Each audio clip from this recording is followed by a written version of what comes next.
Hey guys, this is Josh, And Zach. and we're here with a special guest today. He's invisible.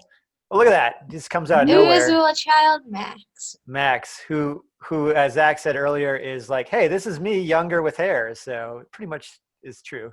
A little magic trick. He's sitting in here on the side. He's gonna magically appear and disappear with his 2 cents every now and again, just to, showcase that the younger crowd, the younger generation of Magic is still participating and really looking forward to the next set as well. Yep. Yes. So Zendikar so far is looking awesome. it looks pretty cool. So if this is the first one of our videos you watch, we have 4 others, one for each color so far. Red being the last color we've done, and we'll probably get into multicolor and artifacts too eventually.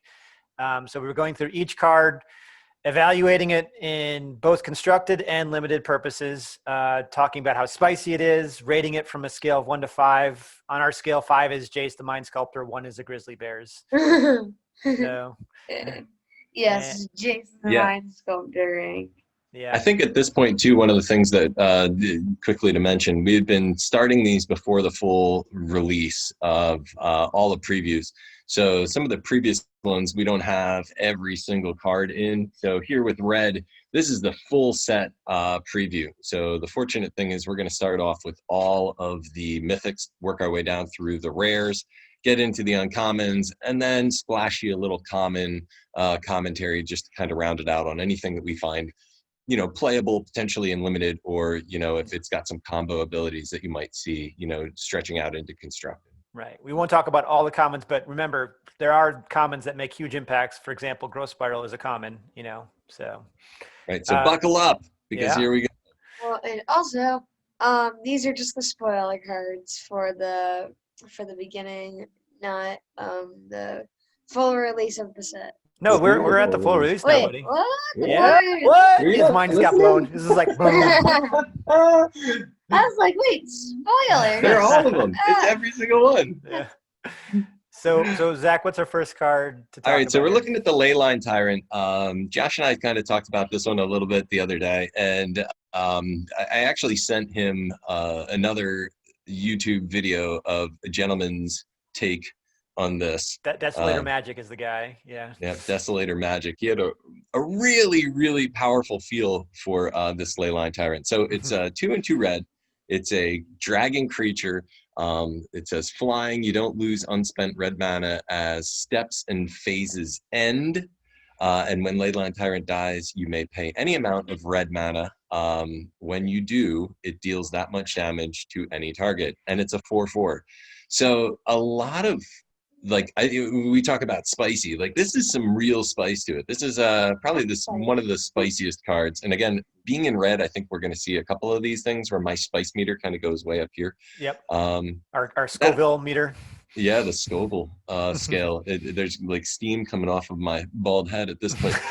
It's really interesting, this idea of like not losing any unspent red mana. Yeah. As your steps and phases end. And what we were kind of discussing is this does not seem to resolve at the end of your turn. So unspent red mana potentially is going to hang around.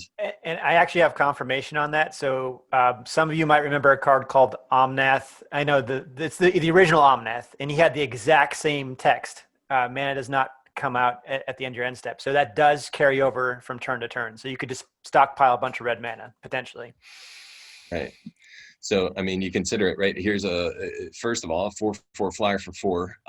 And then you have this continual ability to just stockpile your red mana for whatever you want. If it's a giant removal, if it's a bigger creature, if it's something that, you're just going to wait and then potentially, fling this thing kind of, you know what I mean?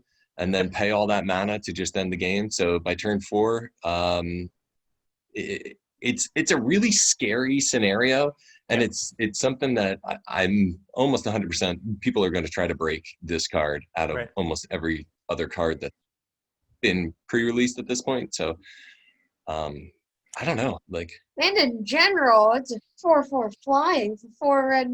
Well, yeah, 2 reds and then 2 amazing. That's an aggressively costed body. But I will say that you know, the other Tyrant that's in the set right now, also a really great card, but as we've seen in the past, creatures that do not have enter the battlefield effects have a hard time making a lot of decks just because there's cards like Heartless Act floating around or Murderous Rider, you know. So yes, this card could absolutely take over the game, but that is assuming no disruption, which, as we know, everybody's playing some form of disruption in their deck to stop things like this.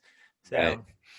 Yeah, because if all you have is 4 mana and he comes out and he's sitting there, it gives your opponent an entire turn to kind of figure out what they're going to do. And by, you know, like we've talked before, so much removal or potential to, you know, focus on removing a card like that. You know, Right. it almost is like the meta ends up shifting to ensure that this thing can't stick around that long. And even if you do untap with this guy in play, you're gonna maybe stockpile 5 red mana. So I mean, you hit them for 4, and then you have 5 red mana in your mana pool. So I mean, that does get crazy quickly. I mean, because if you were to die, then you have 9. You could do 9 damage. Well, it won't be 9 damage. Excuse me. It would only be 5 damage for the 5 red mana you're stockpiling. So, you know, it's not like it's not like some cards that, you know, maybe they don't have enter the battlefield effects, but if you untap with it and play, it's going to be a quick game. This guy is like, I think you even have a couple turns to respond to him. It might not be the immediate turn after he plays it. So, Yeah. I think it's interesting. I'm looking forward to playing it, and you know, it's kind of one of those ones that if you open up pack one, pick one on your first, you know, pre-release draft, you're going to be like, yes.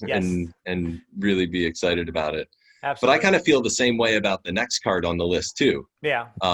Which moving forward, we've got Morag, Fury of Akuma. Yep. Akuma. I butcher these names all the time. I mean, I don't know who makes these names. I would love to be the guy who just gets to throw some consonant and some vowels together and like creates this fun stuff. It was probably created by a robot, so. Yeah. They just run it through a filter. Yeah. Right. So, but he's a legendary creature, Minotaur Warrior. He costs 4 and 2 red. So you got a 6 casting cost, but he's a 6/6. So you got a 6/6 for 6, right? But each creature you control gets +1/+0 for each time it is attacked this turn, which is a really interesting concept because you're like, well, how does that happen, right? We know that there's a couple cards already that kind of have that condition in Boros, giving you an additional attack phase. But in this case, he also has the landfall mechanic, which whenever a land enters the battlefield under your control, if it's your main phase, there's an additional combat phase after this phase. At the beginning of that combat, untap all creatures you control. And in some ways, this card could be more impactful than Leyline Tyrant. Obviously, this is going to go into a ramp shell because you need a ramp with this thing. But there could be a way. I mean, maybe it's turn 7, or depending on how hard you've ramped so far, where you can the turn this guy comes into play, you're getting multiple combat steps. You know, by having stockpiled maybe some Fable Passages or something like that. So, or the Roiling land card that we saw. So this is definitely, I think both these cards kind of fit into more of a ramp shell. Like they want lots and lots of mana to be effective. Just, I mean, by virtue of having a 6-drop, a lot of games are over by turn 6. So. Yeah, and I agree. I mean, I think that anytime that you think about a 6/6 for 6, but then it's all about landfall, you're going to find a way to ramp and hopefully get him in there to the battlefield sooner. Right. And then utilize that, so maybe hopefully by turn 5 or turn 6, you're sitting there and being able to have multiple attack phases. Combat phases here. So I think, again, he's an incredibly strong creature. I look at him with in a deck with Annex, Harden of the Forge, right? So, a great 3-drop creature that, you're kind of working in this red shell, but it could end up being Gruul, just for your ramp. And then it can get pretty, I think it's going to be pretty disgusting. Yeah. Another one that's like a 5 when you draft it, Yeah. And in constructed, I'm going to give it 3.5, 4. It again depends how much support it has. I think in the historic formats, this guy is going to be more impactful because there's, we're going to go down to a very small card pool here post rotation. I'm really still interested to see how much control is able to retain its ability. Yeah. That existed before. I mean, I know that there's enough hand hate, so this But guy being in your remember hand what's rotating. One of the biggest red deck killers is Ethergust is gone. Yeah. So yeah. Yeah. So, but I like him. I would give him probably in that, 4 range as in limited, and then potentially still in constructed. I would like to be able to, play around with him. I would give him a 3, just because of the fact that just attacking multiple times, your creatures still might die. So yeah. What if your attacking doesn't go as planned and then you run out of creatures? That's a good point, Max. It's kind of like a win more card sometimes. Like, yeah. Yeah, it's kind of like if they're running low on creatures, just charge. Right. Right. But again, so if you think about it this way, Max, what if all of your creatures have first strike, and then you get a +1/+0, and then you get to swing again, and you've knocked most of them, the opponent's creatures, off because they have to block for the first. If you have multiple lands that you're playing in some way, you could have 2 or 3 different attack phases. I'm just glad they didn't make this guy a goblin. Yes. Yeah. Because Josh, be glad about that. Yeah. I love this little magic trick that we've got going on here. So anyway, I think that we appreciate him as an interesting creature. Yes, there's Max's hand. But moving on to the next mythic that we have here is Shatter Skull Smashing and Shatter Skull the Hammer Pass. This is the big flip sorcery for red. I gotta say right off the bat, this is the best of all the flip sorceries we've seen so far. Like the others were all like, this one's casted really well. It seems like Magic really liked red this set. I don't know. Yeah. Well, I think anytime, and you and I talked about this, even with the kicker, and I forget exactly which one it was in blue, but it had the X plus blue for the kicker. Mm-hmm. Anytime that you're doing these bigger spells or the abilities to have like those, X in there, it just allows that versatility. So in this case, we've got Shatter Skull, which is X and 2 red, and it deals X damage divided as you choose among up to 2 different target creatures and or planeswalkers. So there's some versatility there. And if X is 6 or more, Shatter Skull Smashing deals twice X damage divided as you choose among them instead. So the only big failing is you cannot target players with this card. That is kind of a bummer because you obviously want to do like 12 damage to somebody's face, but not like a volcanic geysery kind of scenario. But again, this is a great versatile card that can come in and just be that red mana if you need it, and can also take that place as a big heavy removal. Yep. Later on in the game. We talked about that in our earlier videos ad nauseum. I think that Wizards has been very cautious on these dual modal cards because I think they understand how powerful it is to take a land out of your deck and slot in this instead and have both a land or a spell. So again, as a sorcery in a red deck where potentially this has the capability of coming back out of your graveyard and being played again because it is an X and 2 red, right? So this is something that would be targetable, by a bunch of those return target, whatever, instant or sorceries with converted mana cost, whatever or less scenarios, which I don't know how many of those still exist. I know Dreadhorde Arcanist was one of the big scenarios with being able to get lower mana costing. Yeah, but the Dreadhorde Arcanist can't do the X spell. That's interesting, though. You know what I mean? Yeah. But fun stuff. I'd probably give this one, again, I think that because it's removable and it's versatile, I give it a 4. Yeah.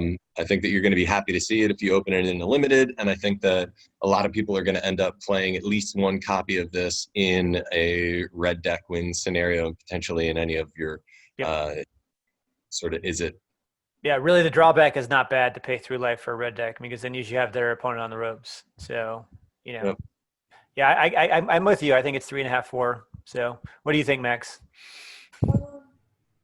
I think that for me, it's probably a 4. It's really good removal, and it targets planeswalkers because there's like Nahari and new Jace. There you go. You heard it here first. So moving on, we're getting out of the mythics, which is really interesting because if this is all that's revealed, there's 3 mythics. Only 3 mythics. So I don't know if they count. Yeah. There might be a lot in multicolor too. Even then, if you think about that, 3 for each color, that's what, 15, and then if there's another 3 in multicolor, that could be 21. So we move into our first just rare here. It's Kargan Intimidator, and he is a 2 mana costing, 1 in a red, right? And he is a human warrior. So for our parties, this is somebody that you may want to look into. And he has the text here. It says, "Cowards can't block warriors," right? So right away you're saying, okay, this is interesting. Cowards can't block warriors. We've seen cowards before. That showed up. I forget exactly what set it was, but I just want to say something real quick about what set it was in. It was like the first Magic decks I ever got. There was a card that was all about like cowards. So just point that out. Don't remember the name though. yeah, I don't remember the name either. Yeah. Yeah, me too. So anybody that does, feel free to comment below. Let us know. We'll probably end up looking it up later, but not to waste more time, right? But he's got pay 1, and you can choose one that hasn't been chosen this turn. So you have some versatility here. And basically what they are, there's 3 different points. The Intimidator gets 1/1 until end of turn, or target creature becomes a coward until end of turn, and target warrior gains trample until end of turn, right? So choose one that hasn't been chosen, meaning that you basically have an opportunity to pay 3 mana and do all of those. Yeah, I don't know why he's only $1.50 on here. He's gonna be played in pretty much every red deck wins, I would think.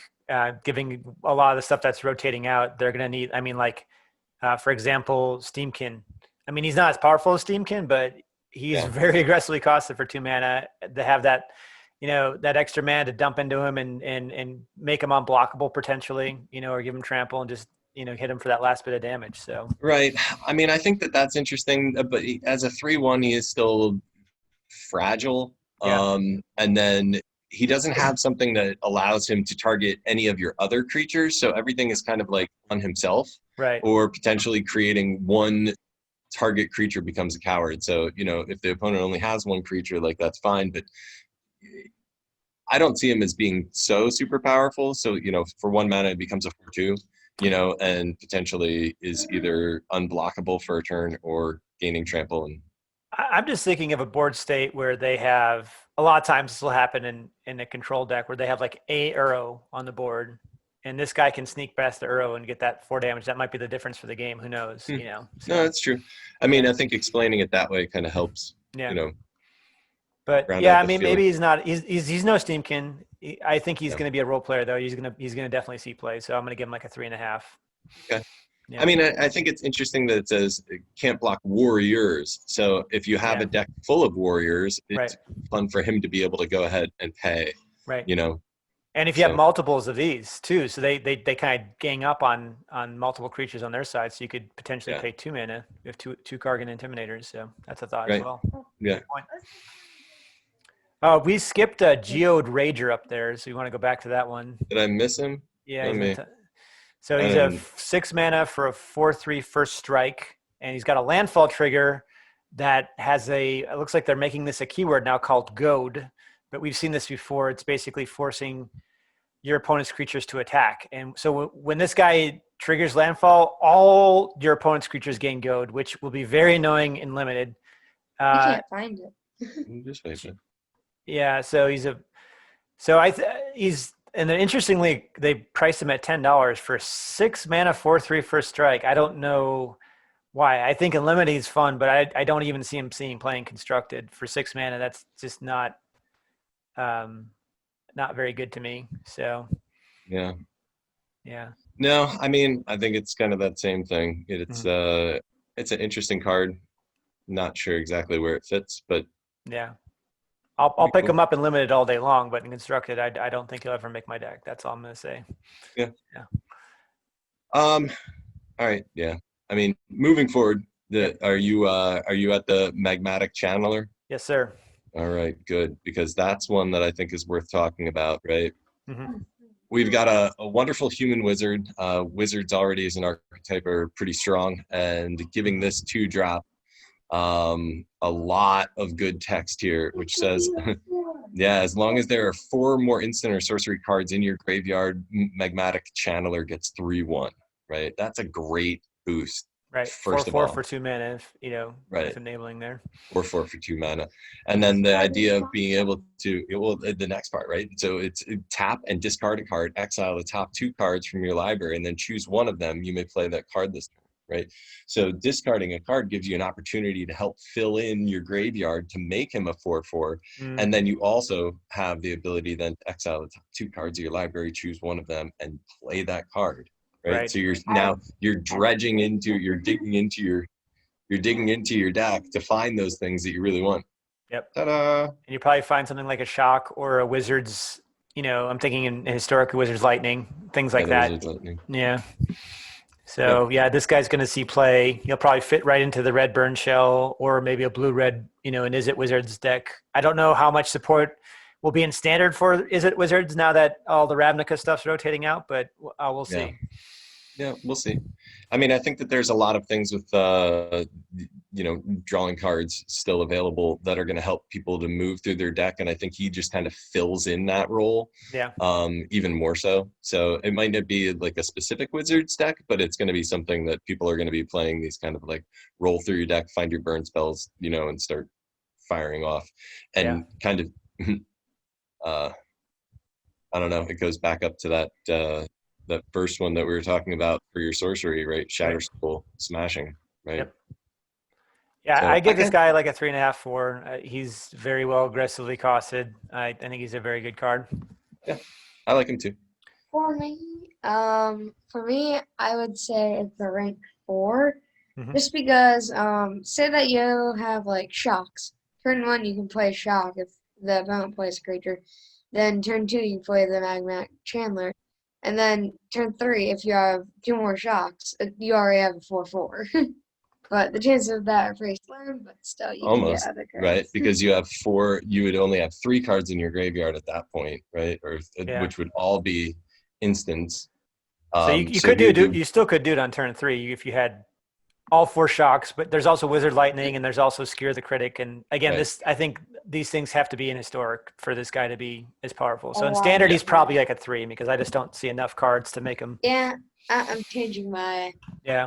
I would say 3. Yeah, and Skewer the Critic is also rotating out. Wizard Lightning rotated out a long time ago, but there is cards in the more extended formats that'll make this guy do things. Yeah.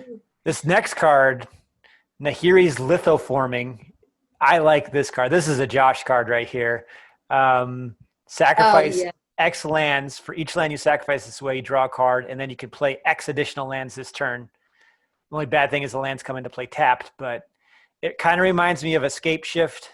This would have been amazing if Field of Dead was still a thing or Bellicott was a thing. So this card probably will not impact standard that much. Not even standard lands. Well, so not just like regular lands. It could be any land. But this is kind of what we were talking about before. If we put this in that landfall, right, the green-red landfall shell, like with a Morag or something like that, things could get really funny. Or any of those other guys that like landfall get +2/+2 and trample, or whatever the case is. You all of a sudden you sacrifice 7 lands or 5 lands. Let's say X is 5 and 2, and then you pull 5 lands onto the battlefield. It doesn't matter if they're tapped. Most of the time, at that point, you've got lethal like swinging at somebody's face. Yeah. And if that's the case with Morag on, you know what I mean? Yeah.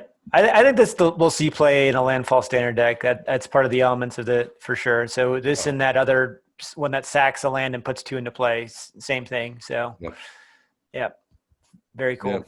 I like it. I think that this one is another one. It's a super spicy card for the landfall mechanic. Yeah, I'm going to give it a 3. It's a role player card. It's an enabler, but maybe I'm wrong. Maybe it'll get busted. Who knows? I could see this thing getting busted because you're right. It's so spicy. Right. Yeah, and it's again, this is something for red that is typically not a red scenario. Sacking out all of your lands and then replacing them basically. Goes back to my future sight theory. They've done a lot of that like color twisting this set for sure. You're right. This is a green spell all the way. This is not a red spell. So, I mean, red does have some shenanigans like this. This is not as unusual as black having target enchantment removal. No, so, I mean, red is always land destruction, but this is like an interesting thing because it's sacrificing your land and doing the whole scenario where there's no necessary by you sacrificing your lands, you're not doing anything that is negative towards an opponent. Yep.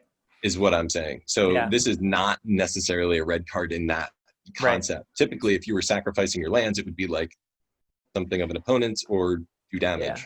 I think they get away with it because the whole red and black are the sacrifice colors, but yeah. So the next card is Relic Robber, which I really enjoy. I think this is a fun actually, card. it's disgusting because we were actually just playing earlier, and Josh was going and playing some historic and was playing against the Rakdos Sakdos, and the guy pulled 2 Mayhem Devils with his Coco. Yeah. But could you imagine then doing the Nahiri's lithoforming? Oh yeah, I didn't even think about that. It kind of goes along with the that Bantu. Yeah. Just to like you have all the smash out all of your own lands and do all of the damage that you want to do. Oh yeah, that's a good point. That card will definitely see some. There's all kinds of shenanigans with that. Card. The shenanigans are going to run deep with that card. Yeah. Maybe in historic that could be a 4. I see all kinds of ways to do crazy stuff in historic. Like also think about the 2 Omnaths now. Yep. With that guy, that's crazy. So. It's getting crazier the more you think about it. Yep. You're like, I want that card in my deck. Right. All right. So you had moved on here. Relic Robber. Right. 2 in a red. Goblin Rogue. Haste. 2/2. It says, whenever Relic Robber deals combat damage to a player, that player creates an 0/1 colorless Goblin Construct Artifact Creature token. Yeah. It's a mouthful, right? It's a hot potato. It's like, here, you take it. Yeah, well, that's exactly the flavor text at the bottom, which is great. But the best part about it is that the text says, this creature can't block. And at the beginning of your upkeep, this creature deals 1 damage to you. So you're making them these ticking time bombs that sit over there, and unless they have a way to remove them themselves, they basically do nothing. Yep, they slowly eat away your life total. Like a little Chandra emblem that sits over there on the side.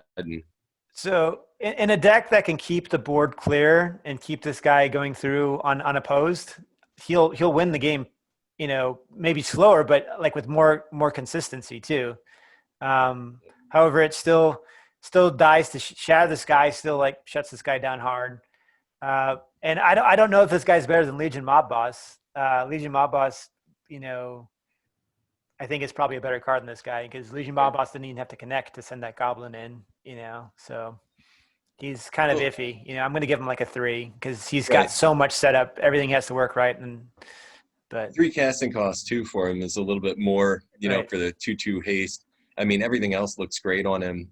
If you can find a way to sneak him through, rogues are unblockable, blah, blah, blah, right? All of a sudden he becomes much more impactful because all it takes is 1 or 2 swings and he's putting that position in where somebody does have to clear the entire board with a shatter, or they have to figure out another way to remove the things on their side of the board. Yeah, he's definitely going into some kind of aggro deck that where your life total is going to be precious anyways, and just having that kind of inevitability. I mean, we've seen that with ill-gotten gains and other cards like that just slowly take away people's life. And it kind of it's just a way that extra reach to end the game. But I still see him having a lot of setup. But who knows? Because red is losing so many role players. This might actually see play. Who knows?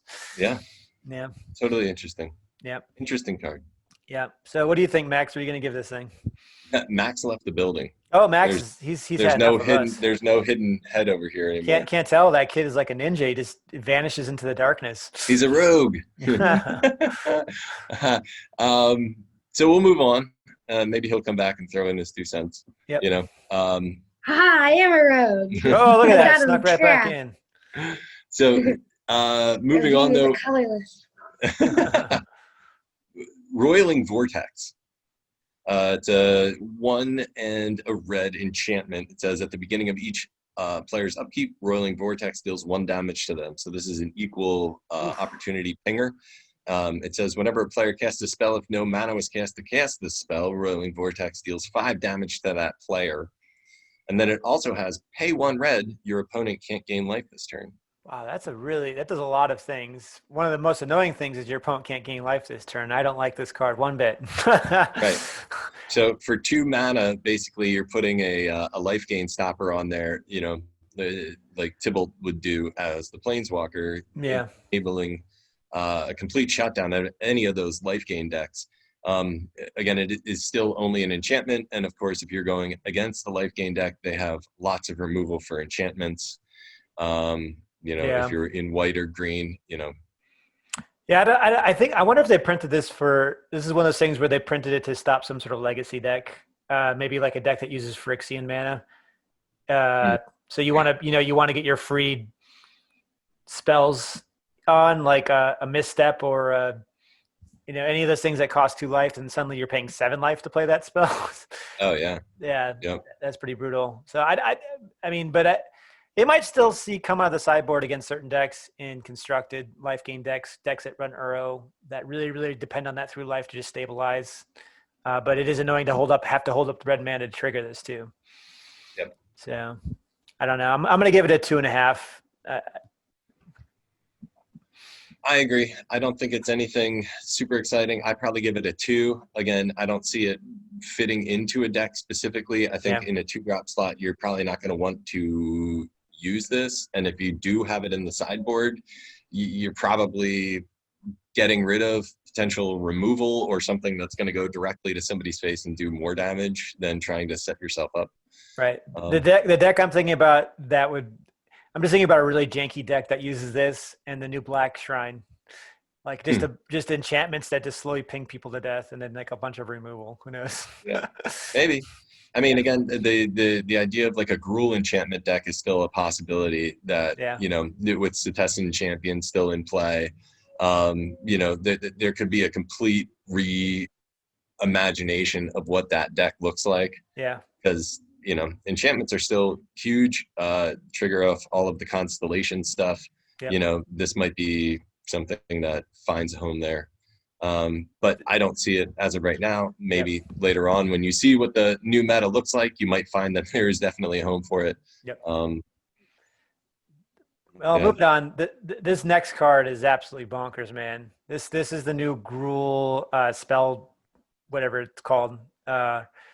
So Shatter Skull Charger, 3 mana for trample haste, 4/3 body, and it has something that looks like a drawback. So if you didn't kick it, because it's got a 2 kicker, so if you kick it, it becomes a 5/4 trample haste for 5 mana, which is really great. But if you didn't kick it, it goes back into your hand. You're like, well, that's bad, but it's also good if they have like a really board wipe heavy deck. Because this guy can just sit out here and strike them from anywhere. It becomes like a repeatable spell at that point where you just keep on smacking them. I love this guy. Yeah. I think that all of these, this is one of my favorite things about this, right? So trample and haste, 4/3, throw him out there, smash him in the face, right? And then he comes back. Yeah. And then next turn you're sitting there and typically you'd be worried about him being out and then potentially getting hit with a removal that's any sort of thing that kills, right? Mm-hmm. Or you have the I got my my delivery of my LaCroix from my magical mystery son. Your ninja child. Now I need the payment. Pay him in Zendikar. But I think that against any of those heavy removals or black, having this thing exiled, right? Dude, let me have it back. I don't even have to ever feel like I want to pay the kicker, almost, right? If I'm in a red deck, but that's the key thing is he scales. Like so early, he's getting that 4 damage in there, and then late he is a big body. He's like a questing beast or something like that. So you just keep bouncing him, right? And keep playing mana, play him, swing hard, potentially have enough mana to like remove things or pump him, give him first strike, do something, right? With tricks. And I'm also thinking about other shenanigans with this guy because he is 4 power. There's a lot of things that are triggered off of 4 power entering the battlefield. Most of them are rotating out, but in more extended formats now, thinking about like that Planeswalker that cared about 4 power. There's a couple cards that do that. So being able to keep it repeatedly cast a 4 power card is kind of funny. Yeah. I mean, I'm probably as excited about this guy and working a red deck around him. Mm-hmm. I mean, even like almost in a Giants deck, it's kind of a fun idea with Yeah. him. Goes with You know, stomping, the Savage Stomp, smashing giant. yeah. I Yeah, mean, I give him a 4.5 mana for. I think he's in that 4 range probably. He's yeah. gonna see play. He's annoying. I already Tramp, don't like him. yep. Trample, haste are a combination of two Yeah. two trigger words for me. You know, Yes. I either will never want to see him, or I'm gonna want to see him in my own deck all the time. Right. Exactly. Yep. Yeah, I like him. I'm giving him a 4.5. Yep. Okay. And I think it's funny too, because like right now, from what I'm seeing from MTG Goldfish's list, it's 50 cents. Right. Yeah, I don't understand that. So, But I I think mean, these Stomping are better. Giant was the same. He's not worth much because I guess it doesn't change the game 100%. But it's But he like you always sees want to so see much play, though. Right. Most people have a play set of that card. In multiple decks. He made it in the Clovers. He made it in Red Deck Wins. I don't know. Yeah. Anyway, moving on. Yeah. Bellicott's Awakening. Kind of interesting. It's an instant speed. Put any number of cards from your hand on the bottom of your library, then draw that many cards +1. I would really like this if it was discard any number of cards from your hand and draw that many +1. That would have put this guy over the top, because then it's like a great way to fill up your graveyard, like a really well-casted Tormenting Voice. But because it's on the bottom, kind of awkward. I mean, I guess it's good in Red Deck Wins just to filter out like your this is really kind of like flood protection of what this card is. So like maybe you're holding on to 3 mountains and you only need like the 3 that you have in play, and this will just let you get more gas. So and it's again a dual land that also flips as a mountain. So yeah. Again, I don't know exactly what deck it fits in. I think that even in your case where you're saying you use it as flood protection, yeah, but you know that these red decks aren't playing like heavy land, so it's not necessary that you're going to see it. And if this is now taking up your 3-drop slot, even though you can play it as a land, right. I don't see it necessarily there. Maybe the new red deck Wins, as we were saying before, though, Right. is one of those where you're playing a heavier land total Yeah. to get some of those bigger, beefier guys out Mhm. that have like the higher mana cost. And in that case, maybe it works better, Yeah, I'm going to give it a 2.5. I don't know that it could see play. It's, again, we'll have to evaluate the power of the flip lands, but it's an interesting card. I mean, it's funny because like I've liked a lot of these flip cards, the dual mode cards in red, more than any other color we've seen so far. So I find that interesting. Yeah, I'll give it a 2.5. Again, I say this so frequently, I just don't know exactly where it fits. And we're now here in red and have looked at almost all these other new cards and thinking about the existing remaining sets and trying to like almost free brew the next standard meta deck. And I just ain't that the joy of it, man. yeah.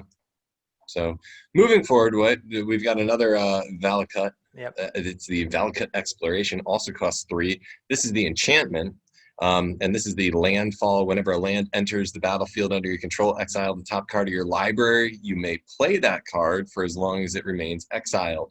At the beginning of your end step, if there are cards exiled with Bellicott Exploration, put them into their owner's graveyard. Then Bellicott Exploration deals that much damage to each opponent. The way that's written is bizarre. It just says deals that much. I'm assuming it's equal to the amount of cards. Right, because it's landfall. If you pay like 2-3 lands, come in and you can look at all of those and then potentially choose one that you want to play, and then the other 2 are sitting there, and at the end they'll go into your graveyard and you can do 2 damage. So it's not casting cost or anything, but that many cards. By the way, this card is really good to me. I actually think this card will see play in a landfall shell because it's card advantage and damage all in one little package. So because you could potentially, I mean, I'm thinking about cards like Azusa, Lost but Seeking, and things like that, which is now probably going to see play with landfall in here. But you could potentially play an extra couple. It kind of works like a what's it called? Experimental Frenzy. It's not as good as Experimental Frenzy, but it's 1 minute less, and it does have that added bonus of like you can still play cards from your hand, and it does damage to people too. So there's a lot to like about this card. Yeah. And it fills up your graveyard, so if you are looking for something like, even if it's a card that you're not planning on playing right now, but your graveyard gets full and you have the ability to bring it back out, I mean, this could actually work in one of those Reanimator decks kind of thing too. Absolutely, yeah. This card has a lot of potential. Yeah, you're digging and dredging, and you're throwing things away, and you know that like the next thing that you're gonna play is pulling that thing back out. Yeah, I like this card a lot. I might be high on it because like I also like cards like that Rakdos card with Spectacle that let you get a card off the top of your library. But this one has a little bit more control because again, it's not just necessarily getting one card a turn. You could potentially get oodles of cards a turn if you have multiple landfall triggers, which I would put this in a deck that's running 28, 29 lands in a lot of ways to ramp. So a lot of ways to play around your lands. And again, we've seen cards that return lands to your hand so you can play them, numerous times, or that ability to sack lands. And then this is ripe for abuse. I'm going to give it I actually, you might be surprised. I'm going to give this a 3.5. I'm gonna be playing with this card. It's one of those cards I know it's probably janky, but I like it a lot. Well, this would be one of those cards that I think we would build. We would do a 1-card challenge. Oh, absolutely! This is ripe for a 1-card challenge. If you're not familiar with that, I'll link some cards up so you can watch some of our old 1-card challenge videos. So fun stuff, right? 1-card challenge. So look at those and check those out. Max actually was bringing up earlier that he was like, you guys should do another 1-card challenge. This would definitely be one that I would be interested in. New set will probably do it, man, because there's a bunch of new fun stuff to play around with. Totally. So next card there. Max is like, I want to be in one too. Yeah, we'll do it.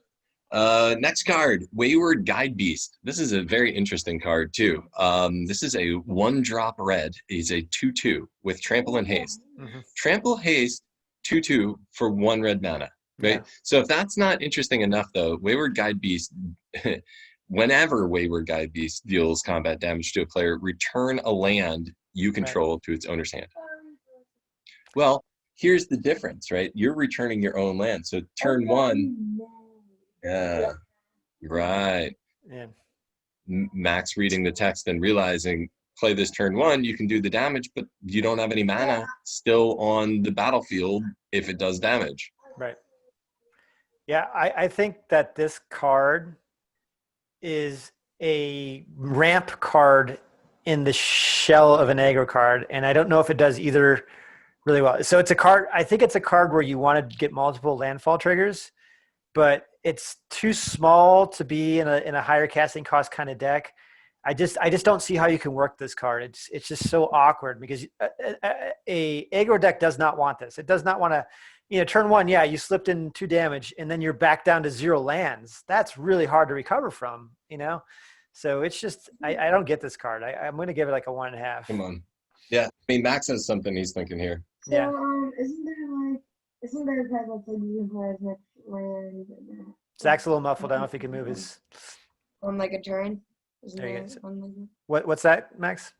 Isn't there a card that's like you can play as much land as you want in a turn?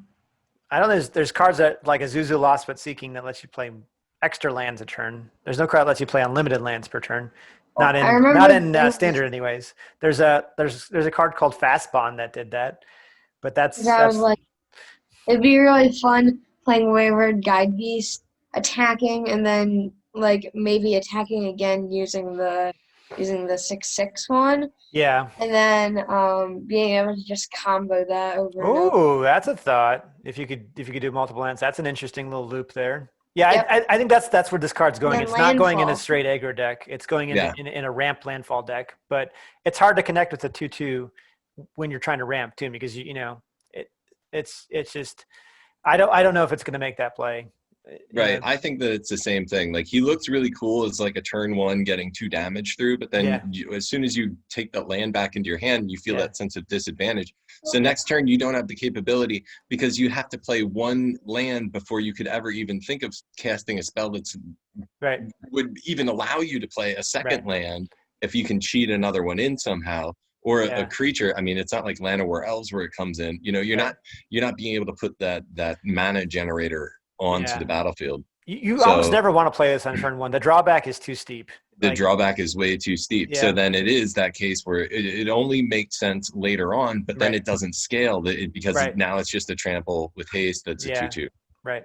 So again, that's why I'm giving it a 1.5. It's too awkward to try to make it work. So until somebody breaks it, and then we're sitting there going, "Man, I should have thought of that." Yeah. Yeah, I Moving mean, on. there is probably some room for abuse, but it's probably in larger formats. This is not going to make an impact in standard. Yep. And I guess Moving I can on, eat my hat. Yeah. we are out of the rares and into the uncommons, I believe. You're the same with me. We got the Akuma Warrior and Akuma Teeth. Yeah, Akuma Warrior, 4/5 for 6-man trample, but it's a Akuum. dual mode. But Yeah. yeah, it's just too expensive. I don't care that it's dual mode. You're just not going to play a 6-mana 4/5 trample. Nope, not going to happen. Yeah. Minotaur Warrior, even in a Minotaur deck, you probably, Yeah. I mean, if this was like, Minotaur, whatever, I don't see it. As being Moving on. all that Cinderclasm. Moving on. Yes, Cinderclasm. Mhm. Oh, man. Nothing like a 2-drop instant that says it deals 1 damage to each creature. If it was kicked, it deals 2 damage to each creature instead, and the kicker only costs 1. So this is replacing a card that's rotating out. I can't remember the name of it, but in some ways it's better. Some ways it's worse. The one that does 3 mana for 2 damage to all things except for The Flame Sweep. Flame Sweep with your creatures of flying. I mean, it can come out a turn earlier. Depends on how many 1/1s you need to take care of, or X1s that you need to take care of. So it does matter in a kick and matter shell. I mean, it's one of the cheaper kicker spells we've seen. And as you keep on alluding to, and kind of with tongue in cheek, how Wizards is trying to push the kicker, but you're not sold on that used card. No, and unfortunately, again, anytime that like a kicker costs 1 and the 1 is a color, it doesn't get any sort of discount from anything. Right, that too. So because you're still stuck paying whatever that mana color is. So in this case, it's okay, for 3, I'm doing 2 damage to everything, and maybe that's good. But like, am I really going to be sitting there? Is this the card that I want in my 2-drop slot going to be in my instant and sorcery building deck? Right. I think your point is there's probably not going to be a competitive kickers matter deck. But that being said, this card will see play outside that anyways because Flame Sweeps out play. So. Right. Yeah. So, okay, moving on. Yep. Right. Fireblade Charger. Here we go. He is here's your 1-drop 1/1. Goblin Warrior. As long as Fireblade Charger is equipped, it has haste. When Fireblade Charger dies, it deals damage equal to its power to any target. So this is your Goblin Arsonist, basically. Yep, your Mog Fanatic, whatever you want to call it. Mm-hmm. Yep, the same little guy. He comes in and he fills in this role every single time, right? Yep. In this case, the idea of him potentially getting haste if he's not your first play in your game, and being able to use one of those equipments that naturally equips for 0, like or an Embercleave, I'm thinking with him too, or an Embercleave. Mm-hmm. Yep. But I mean, in that case, you would want him to have haste first before equipping. Yeah, that first line text is awkward. I mean, I guess he's not a good turn 1 play in that regard. But he's probably gonna be. I think there is a competitive Boros deck. Wizards is obviously pushing that, and this guy's gonna go right in there. He's good enough to make the cut. And like, I'm just thinking in situations where you have an Embercleave on him, and then somebody casts Shatter the Sky, and they're like, "Oh man, I'm already at like 5 health, and now I Shatter the Sky with this guy with Embercleave, and I'm now I'm dead." So. Yeah. No, I mean, I think that's true, but I think I'm looking at it more in that case where, like, any of those equipments that potentially are going to give him a lot more power than toughness, like anything that's going to give him like +3, make him a 4, just naturally, and potentially be a lot cheaper to cast. Yeah. Definitely Boros Shell. You're right. Yep. So we'll see. I think he's okay. I think he's a 2.5, maybe a 3, depending. 2.5, 3. On to Gomafada Vanguard. Mm-hmm.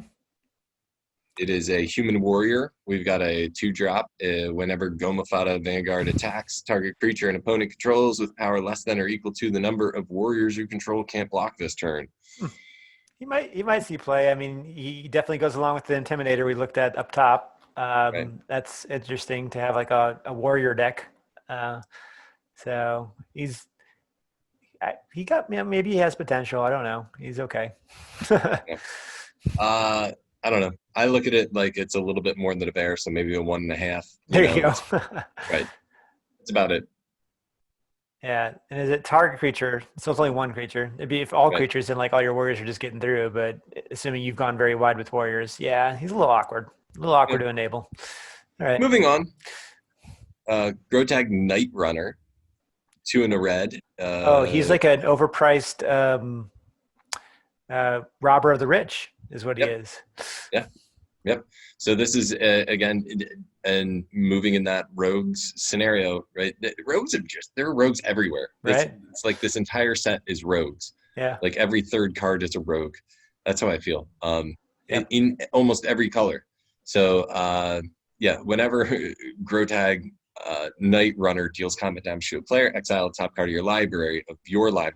You may Yep. play that card this turn. Right. Couple key distinctions here. He has to connect, unlike Right. Archer just had to attack the Robber the Rich, and obviously 3 mana versus 2. So, yeah. Right. Right. But in a perfect world, Yeah. this guy's going to be hitting every time and helping you dig through your deck and potentially playing another card that you already know what it is. Oh, it's your library. It's not even your opponent's library. Yeah, it's your library. Oh, that's not even his front. Man, bummer. Again, Josh doing that thing where he reads a card and he's hopeful that it does more than it does, but it doesn't. I want this thing to do more. Yeah, I'm gonna give it a 1.5. I don't know if he'll make play. I mean, I'll play it limited because that's amusing and limited for sure. Yep. Card I advantage agree. is always good on a body, but 1.5. yep. All right, moving on. Kazul's Fury. As an additional cost to cast the spell, sack a creature. Oh, so it's fling. It's fling, but it's also a mountain. It costs 1 more than normal fling, but it also duels as a mountain. I like it. I like it. It's fling on a stick, right? Yep. It's yeah. Yeah. So I mean, I can't remember. I think the original fling had that thing as additional cost. That's an important distinction there. That means if this spell's targeted, your creature's still sacrificed. So that's a bummer. Yep. But I think the original fling said that too. So I think there's a tax on any of these cards. Like you want dual land, you want a dual mode card. We're gonna basically increase the cost by 1 or 2 more than you expect to see this effect. It costs the land that is on the other side of the card. Right? Exactly. It's just right. That's it. Yeah. There's so much flip cards. Right. Yep. Yeah. Moving forward, we've got the Rock Slide Sorcerer for 3 in a red. Human Warrior, whenever you cast an instant or sorcery or wizard spell, Rock Slide Sorcerer deals 1 damage to each. To any target. To any target. That's obnoxious. Yeah. I guess so, but again, for the 4 mana cost. If he was 3, he might see playing in constructed, but for 4, he's definitely gonna see playing limited. But yeah. Right. I mean, it'll be one of those guys where you're still going to be trying to pick up some of the cheaper instant and sorceries. Yeah, he was almost the next Mayhem Devils. For 3, he would have been the next Mayhem Devil, but for 4, that's a big difference. Right, and it's the whole casting, Yeah, and it's only 1 damage, so it costs a lot to be able to make him do stuff. But in limited, like a dedicated wizard's spell deck, that is going to be an obnoxious card to play against. You want to remove him. Any target. Yeah. All right. So probably like a 1.5. Anyways. Yeah. Moving on, we've got the Shatter Skull Minotaur. Again, with the Minotaur theme here, we've got a 6 mana costing, 4 and 2 red. Spell costs 1 less to cast for each creature in your party, right? So he's a Minotaur Warrior. So he is the guy that you want to have on your team. I imagine him in my RPG, MMO RPG, just like rolling around with this giant cleaver axe thing, being like, I'm leading this road. And you're like, all right, cool, you do you. Yeah, you read the flavor text, right? It's the best. We just pay him and point him at problems. I love it. It's so good. But again, here's the key. He's got haste, right? He's a 5/4. Oh, I missed that. The little word at the bottom there in between the flavor text and the potential discount cost. Yeah. Right.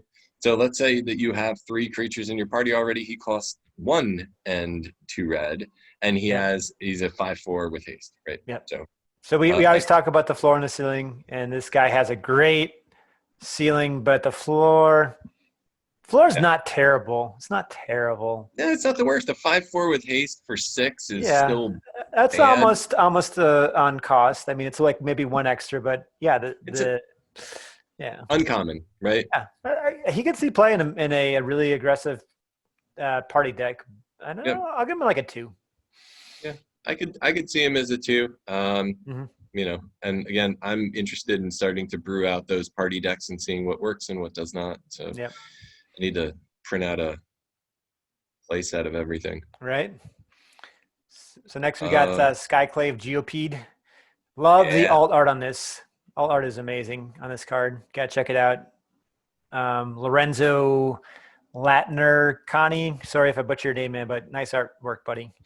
So 3 mana for a 3/1 landfall trampler. Has the kind of standard landfall trigger of +2/+2. I don't know if he's aggressive enough. I mean, if he was 2 mana, you would absolutely see play, but for 3, maybe not, you know? Right. It's that same feeling, like in that 3-drop slot, are you going to want to put him into play, right? Without haste, without anything else, right? He's got trample as a 3/1. Yeah. And he can get a little bit bigger, but yeah. So I'll definitely pick him up in a limited deck, though. He's definitely good enough for limited, so. Yep. All Moving right. on, we've got Song Mad Treachery.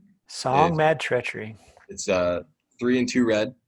It is a sorcery. It's gain control of target creature until end of turn. Untap the creature, gains haste until end of turn. So this is basically your typical treacherous, act of treason. Treason, yeah. And for 2 extra mana than you would expect for this effect. So what was it? Treacherous Greed was the one that was the most recent one. That was 4 mana. But a 2 mana discount, and like the one that has is just the vanilla one is just 3 mana. So I don't know, man. Again, like that. I think they overtaxed this one for being a flip. Yeah, for sure. I don't think I want to pay 5 mana to, steal somebody's. And limited, I'll pick it up in limited, but not in constructed. Again, like in limited, I'm hoping to run a deck that has 12 manas and then maybe 5 of these dual mode cards, because you can afford to be a little bit slower and limited and just never run out of gas. So that's the fun part. Anyways, moving on. Moving on, we got Spikefield Hazard and Spikefield Cave, which is another flip. It's an instant. Whenever Spikefield Hazard deals, it deals 1 damage to any target. If a permanent dealt damage this way would die, exile it instead. So this would be like your little 1 mana finisher. So you go, you swing, you attack, somebody blocks, you play this. Here's a fun interaction for you. That both the Uro and Croxa, you ping them for 1 as they're on the stack, sacking themselves out. Problem solved, and you get the 1 mana too. So no, I mean, and that's a really good way to look at it too, because it's as an instant, it is kind of like it's got that versatility. Yep. I mean, I always love it for that idea of anytime you swing in with, like, if you're going wide and you swing in and the opponent has things to block, and you can do that 1 last damage for 1 mana. Yeah, I see this seeing play. It might even be main deck just because of Escape still being one of the more relevant mechanics right now. And again, the dual land, and this one's actually on cost for the dual land thing. So, All right. Yeah. Some fun flavor text on that one. Stop screaming, you'll only bring down more spikes. And on the backside, it says silence until we're through. Even an echo can dislodge from above. And all I have to say to that is Leroy Jenkins. Good stuff. So we're looking at 2 more of our uncommons, and then we'll hit just a quick little short plethora, sprinkling a little dash of our commons. So we've got the Thundering Rebuke. It's 1 in a red. It's a sorcery. Thundering Rebuke deals 4 damage to target creature or planeswalker. So this is your planeswalker. Yep. Yep. This is your lava axe on a stick. Yeah. This is going to replace the lava coil. It loses the exile, but being able to target planeswalkers is huge. Me and Zach both like this card. And I love the art on this card. Oh yes. It's a lightning bolt shooting down through the mouth of some crazy hairless cat-looking rodent thing. What a way to die, man. Yikes. I know, man. As the rocks fall around it, really cool art. Yep, totally cool. I like it. It's your removal. Hey guys, look at me. I got Lava Coil saw play, so this is going to see play too. Yep. All right. So Thundering Spark Mage. I don't even know if I've read this one. So this is another party card. Can blast a creature or planeswalker equal to, so the max this thing can do is 4 damage, and then you get 2/2 body, but it does cost 4. If it costed 3, man, I'd be all about it. But for 4, it's iffy. Again, so if you have other party cards that do discounts for party players, like that's always a fun thing. But even at 4 mana, you're doing a 2/2 and potentially casting a 4 damaging spell. Yeah, I Right. mean, that's not So a terrible raid. That's no, I mean the that's your ceiling. ceiling, right? Yeah. And I'm going to play this guy for 4. I'm going to do 4 damage to whatever creature, or planeswalker that you have on the field, and I'm still going to get a 2/2 body. Right. And fill out my party. Yeah. Which potentially buffs other party members. Yeah, if he did that every time, like then he'd be like a Flame Tongue Kavu, which saw tons and tons of play. But sadly, the ceiling is 1 damage, counting himself, so on an empty board. Yeah. Yep. All right. Want to go into some comments here? Yeah, so the first one I do want to talk about Akuma Hellhound. This could definitely make a landfall deck just by virtue of being a 1-drop that doesn't suck. He's a 0/1, but if you trigger landfall, he gets +2/+2. So we've talked about this before. Landfall is not going to be as impactful as it was in other Zendikar sets because they did not reprint the fetch lands. However, there is Fabled Passage and there's other ways to trigger this. So I'm going to give him like a 2, 2.5. Yeah, I mean, I'm not so hot on him, but I think because he's an elemental dog, if he fits into the elementals deck and, you're using him as a trigger scenario and you're getting more lands out, Risen Reef, kind of fun. But as you say, there's so few good 1-drops, and this one is actually not terrible. That's the only reason why I'm not like super excited about him, but yeah. Yeah. The next one that we were looking at is the Ardent Electromancer, which is a really interesting card. It costs 2 and a red.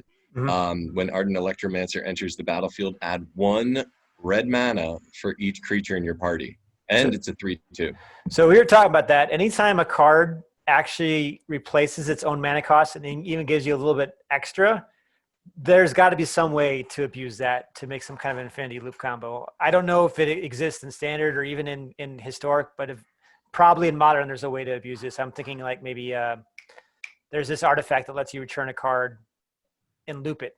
So yeah, that's a 2-card combo. If you had 4 party members, there's a cloud. I can't think of it. It's a Curio, cloud something Curio, lets you, when you cast a creature spell, you can return a creature spell to your hand. So you could loop this to get infinity mana, and then you just blast him in the face with it. So if there's some sort of way to loop him in some of these formats, that this guy is very interesting for that reason alone. Yeah. No, Hotstone Curio is the name of the card I'm thinking of. Which is a great thing to be able to think about how you can break that into a standard. Right. Because it is the truth, a 2/3 or a 3/2 body for a party member that's a human wizard. Again, it's a human wizard. So I mean, all of those things are fun, but being able to cast them, when we were talking even just basically, it's that same feeling. If you cast them and you've got the other 3 elements already on the battlefield, you're gaining 4 red mana. 4 red mana you can do a lot with. So, the sky is really the limit on that point. And especially when the first card that we talked about costs 4 mana, right? The Leyline Tyrant. So yes, so you could start stockpiling red mana with this guy for sure. Right. So he comes in and you can pop. He's on the battlefield. You can play the Leyline Tyrant again on turn 3. Then potentially, which is a pretty crazy combo if you have all of your other pieces out there. Right. If not, it's a discount for potentially something else that's going to help you along the way. Yeah, so interesting card, maybe breakable. Remains to be seen. I think in the longer formats. So, anyways. Yeah. And then the next one on the list here, I also think is really interesting: the Cleansing Wildfire. Yeah, a 2-mana land destruction spell. We haven't seen that since Sinkhole. Of course, it replaces the land, it destroys, and it lets you draw a card. So that's interesting. And it's destroy target land, so it's your land or their land. So again, this is something you can do and replace for your own landfall. Right. And you get to draw the card. So, and if they're in a deck that's got a really greedy mana base with maybe 3 or 4 basic lands, it could just be straight up 2 mana, destroy their land and draw a card. So a lot to like about that. All those triumphs that are out there that people are, guilty, Oh yeah. How many regular lands are you playing in that deck? Like 4. Just how many triumphs do I have? All of them now. All of them. Every single one. Yeah. Yep. So I find that those 3 are pretty much some of the more interesting ones. Was there anyone that we missed here? Not really. I mean, Tormenting Voice, we know that's a reprint. And then I don't know if we need to talk about Scavenge Blade. That's in that artifact series. But yeah, nothing really stands out to me. That those are the kind of interesting ones. I mean, the rest of these are just going to be limited in filler. So Right. yep. Yep. No, and I think that if there is, again, something else that you guys see in the comment slot that you're really interested in playing and breaking, always feel free to throw a comment in down below, right? And make sure that you let us know out of the red what you are excited about playing or brewing with too. So